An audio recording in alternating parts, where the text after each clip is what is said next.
can still work together in a friendly and professional manner. And we've become the laughingstock of the Miami Valley. Everyone points to Huber and says, "Oh, you live there. Well, how about that council?" There's always some underhanded comment, and that's not what we're looking for the city's image. Yeah, I think if they would follow the charter, do what the people of Huber Heights want them to do, and if there's a decision made that another council person doesn't like, they agree to disagree and move forward and stop, just beating the nail. I mean, it's not Absolutely. not helpful. So anyway, getting a little opinionated. Sorry about that. Oh, you're fine.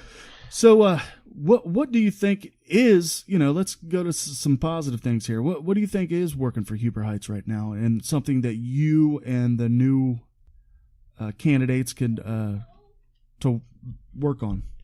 Yeah. Well, a lot of things I like to see are the community-driven events. The farmers market is a huge success.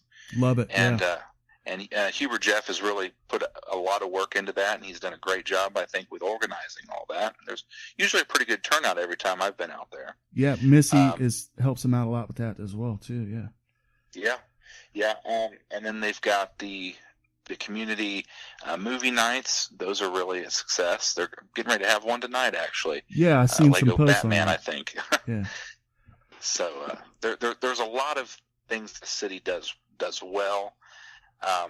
I just think that, if we started enforcing more of the zoning laws, instead of just enforcing what seems to be political yard signs, Yeah. I think we'd be a lot better off. I think there's a lot of properties that and home values that could use that, but we'll have to look at those more closely, I think, in the future. Now, am I mistaken, or did I see that Montgomery County, that Huber Heights, some of the home values are rising again? Is that something that I don't know? It's kind of a mixed bag from what I've heard lately. There's depending on where you live, there's some that are rising, but a lot more of our properties, I think, are actually decreasing in value, and it's really because we're ignoring our southern end. We're kind of just letting Vinebrook run it instead of building anything there other than a pizza joint or a auto parts store, Mm-hmm. and that really does hurt. So, do you think the just enforcing the existing zoning laws would be sufficient, or is there something that you feel that needs developed to help boost that part of the city?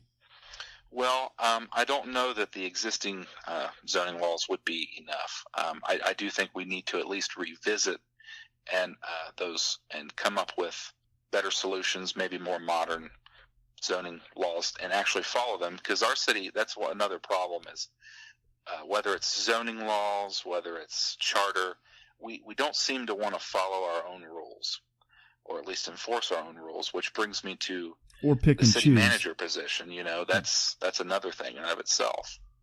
Right. But to me, you have someone in Rob Schomer who has, devoted his life to being a police chief and a city manager, helping out our city, but for one reason or another doesn't care to live in our city. And to me, that's a problem. Some people don't see it as a big deal, but it's in our charter.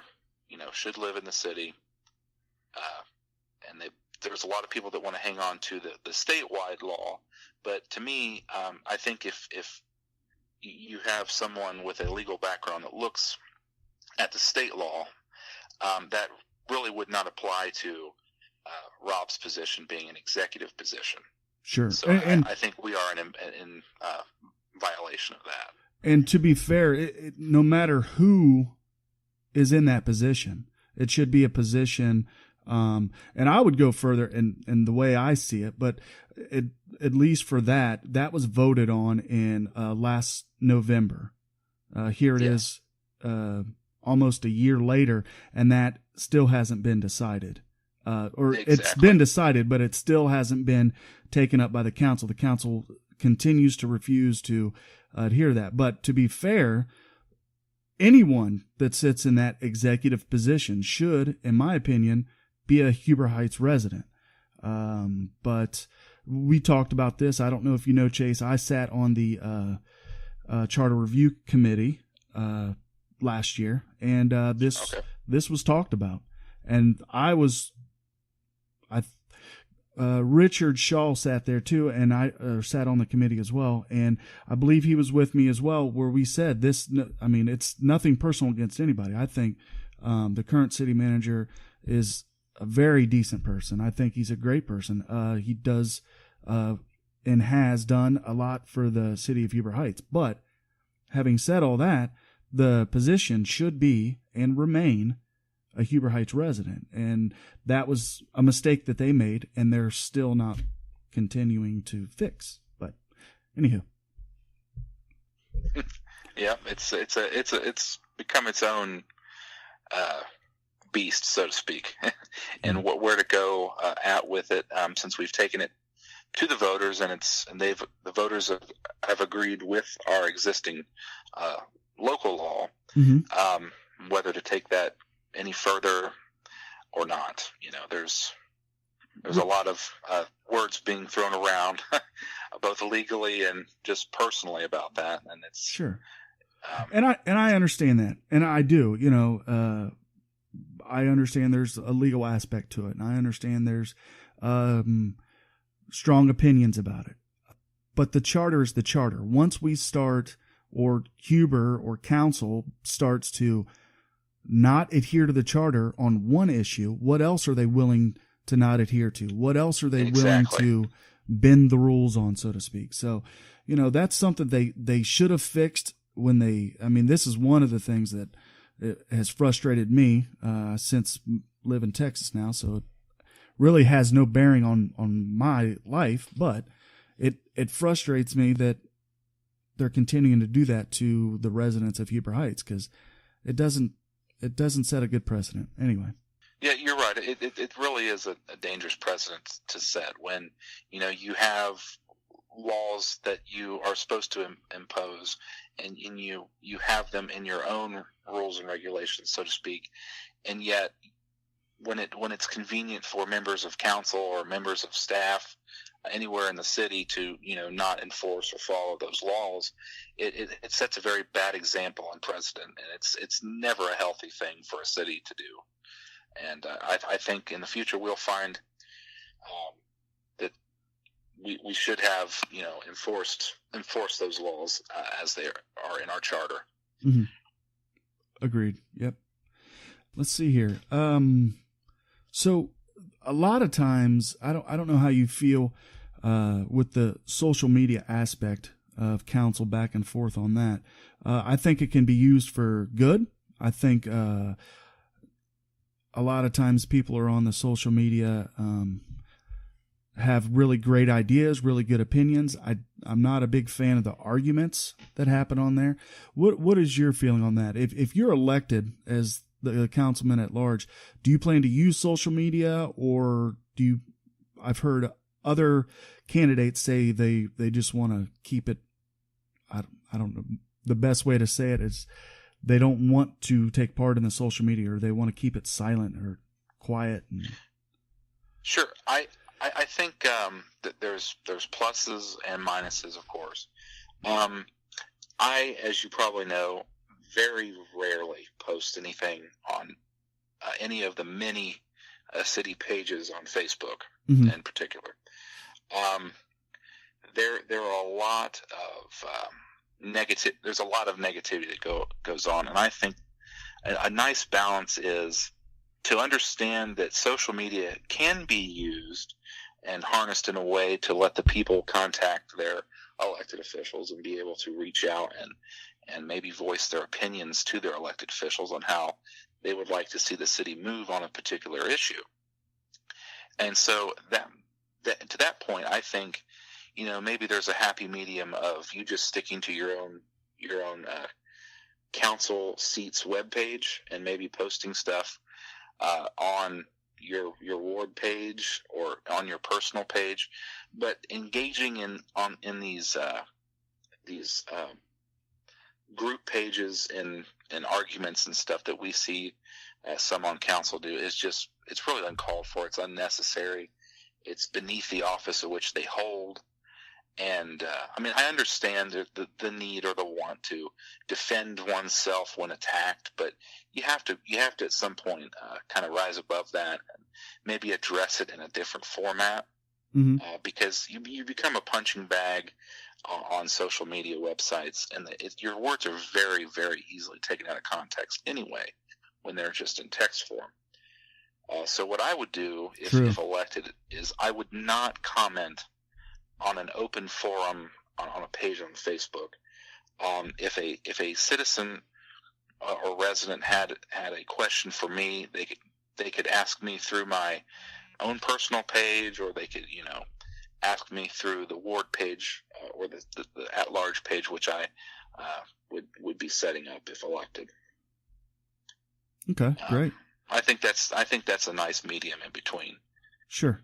And I agree. And folks like me, I'm very vocal on those pages, only because I'm just, I don't know, I guess a loudmouth. I don't, but no, I don't hold a position like that. My opinions are strong, but it boils down I think a lot of those people, and I understand where their frustration comes, because there is, as we said before, there's a lot of things that could be done professionally and the right way. Holding to the charter, not having these public arguments, not continuing arguments that don't need to be continued. If something is already voted on and done, move on, because there's other things the city needs to work on. But, that's the frustration that a lot of people I see on those pages voice their opinions on with the residents and whatnot. But anyway, so what are you working on now? You said you had an event today. And where are you guys? Where's the campaign going from here? Well, yeah, like I said, we had my campaign and David Wilson's campaign had a kind of a joint meet and greet, is what we call them, at TJ Chumps today in Huber. We had a decent turnout. We're looking to do a couple more, which in a few days I'm sure we'll be posting some more dates and meet and greet times for the people to look at and kind of get more involved, because believe it or not, we're already getting down to the nitty gritty. November is just around the corner, and aside from going door to door, at least myself, we're looking at different things we can do to help get the word out, with whether it be social media is a good help there, and organizing people to help with the walking door to door and passing out literature, and Marigold Festival. We're going to try and get tables there, set some stuff out for everybody, kind of introduce ourselves to those people. And I go to the farmers market every few weeks or so. Not every week, because I don't have every weekend open, but when I can, I do try and get up there and see the people and talk to a few of them and go from there. But it's really, really fun. So we've got a lot of events that'll be coming out, more so in the next 2 months especially, and more opportunities for the people to come and ask us questions and get to know us. And if folks wanted to get to know you and find out about these events, where would they go to? Is there a website or anything like that? Or? Well, I don't have a website. I have a Facebook page. Okay. It's Chase Warden for Huber Heights Council at Large. And that'll be... you can find me on Facebook. Go to my Chase Warden, and there's a link there too. So you should be able to find me there. All right. Well, before we end this podcast, is there anything else you want to leave us with before we end it? Well, not really. I'd just maybe say that I really appreciate the opportunity of you offering to let me come on here and speak to everybody. Sure. I do hope that we can get to a point where instead of divisiveness, we're more we have more growth, personality wise and economically, and our council can grow instead of divide and do what it's doing now. there's a few people that I think are to blame for that, but they all have been guilty